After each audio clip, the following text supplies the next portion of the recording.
No todo lo que brilla es oro. La historia de un sacerdote. La apacible ciudad de Aschaffenburg, en Alemania, a Hans Johannes Schmidt.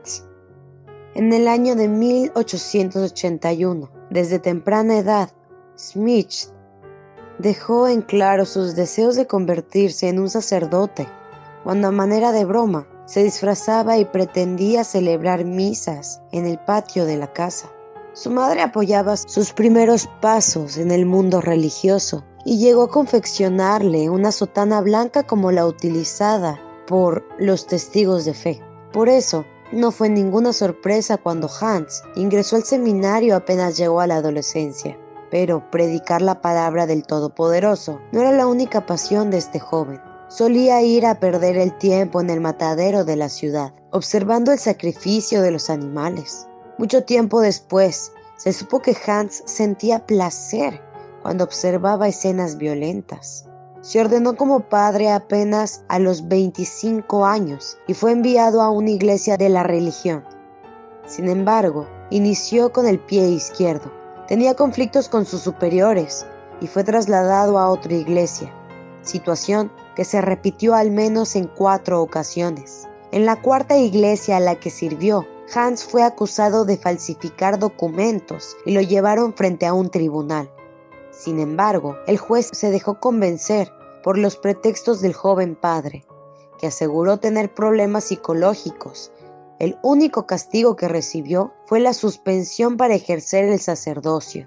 Con el apoyo de sus padres y el dinero que había extorsionado a los fervientes seguidores de la fe, Schmidt decidió buscar nuevos aires y se mudó a Kentucky, en los Estados Unidos. Presentando una serie de cartas de recomendación falsas, logró instalarse en una parroquia de la zona. Sin embargo, no pasó mucho tiempo antes que el comportamiento conflictivo de Hans quedara al descubierto y tuviera que ser transferido a otra iglesia. Esta ocasión en Manhattan, Nueva York. Iglesia Boniface, New York. Fue a través de estas circunstancias que conoció a Anna Aumüller, una joven de 21 años que laboraba en el lugar. Había llegado desde Australia buscando una mejor oportunidad de vida. Sin importarles que se tratara de un comportamiento prohibido, ambos se involucraron sentimentalmente. La pareja mantuvo una relación clandestina durante años, hasta que finalmente fueron descubiertos. Anna fue despedida y Hans, una vez más, transferido a otra iglesia, pero la distancia no resolvió nada.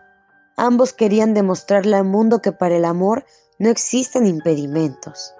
Decidieron contraer matrimonio y el propio Hans se encargó de la ceremonia improvisada. En 1913, Anna Aumüller quedó embarazada e inmediatamente le comunicó la noticia a su esposo. Sin embargo, Hans Schmidt no recibió esta noticia de la mejor forma, pues, aunque ocultar un matrimonio era algo fácil, un hijo era algo totalmente aparte. En un acto totalmente artero y criminal, el día 2 de septiembre, Hans ingresó al departamento donde vivía con Anna y la decapitó con un enorme cuchillo de cocina.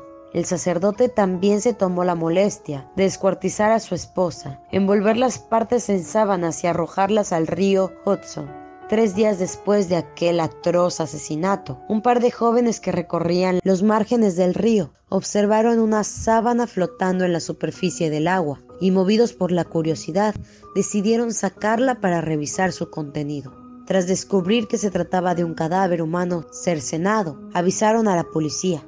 Pronto los oficiales supieron que se trataba de una mujer embarazada de aproximadamente 30 años. Cuando se investigaron estas sábanas localizadas en el río, la policía logró dar con la fábrica que las había confeccionado. Gracias a que los bordados eran únicos, supieron el nombre de la persona que la había adquirido: Anna Aumüller. Cuando acudieron al apartamento de la víctima, la policía encontró múltiples manchas de sangre esparcidas por el suelo y las paredes. Fue el propietario del condominio quien corroboró a los oficiales que Anna vivía en ese lugar y se había casado hacía poco. También descubrieron que el último empleo de la mujer había sido en la iglesia Boniface. En la iglesia, los encargados informaron a la policía que Aunt Muller había sido despedida por involucrarse sentimentalmente con un padre, mismo que en ese momento se encontraba en Manhattan.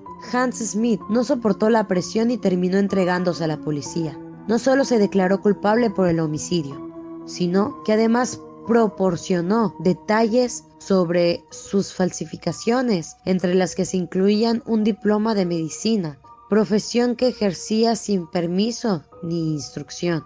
Hans intentó fingir desórdenes psicológicos, una vez más frente al tribunal. La opinión del jurado quedó dividida. Una mitad solicitaba un castigo con todo el rigor de la ley, mientras que la otra parte no aceptaba la idea de condenar a un sacerdote. Convencidos de que realmente era afectado por una enfermedad mental, el juez, ante la evidencia de todos los crímenes cometidos por Hans Smith, lo condenó a la pena capital. El 18 de febrero de 1916, en la prisión de Sing Sing, Hans murió electrocutado en la silla eléctrica. Es el único sacerdote condenado a muerte en la historia de los Estados Unidos hasta la fecha. La policía también llegó a descubrir una vivienda secreta del sacerdote, una guarida donde almacenaba una máquina para falsificar billetes y una serie de manuscritos con planes para cometer asesinatos en serie. En una iglesia de Louisville, donde Hans había pasado un corto periodo de tiempo, se encontró el cuerpo desmembrado de una niña de 9 años, cuyo cuerpo había sido incinerado, pero antes sufrido un intento de desmembramiento. En aquella época, otro caso que todavía no había sido resuelto se relacionó con el padre. Una niña fue encontrada muerta cerca de la casa de Hans. El número de las personas que Hans Schmidt pudo haber asesinado fácilmente lo convertiría en un asesino serial, pero esa fue una cuestión que nadie pudo resolver.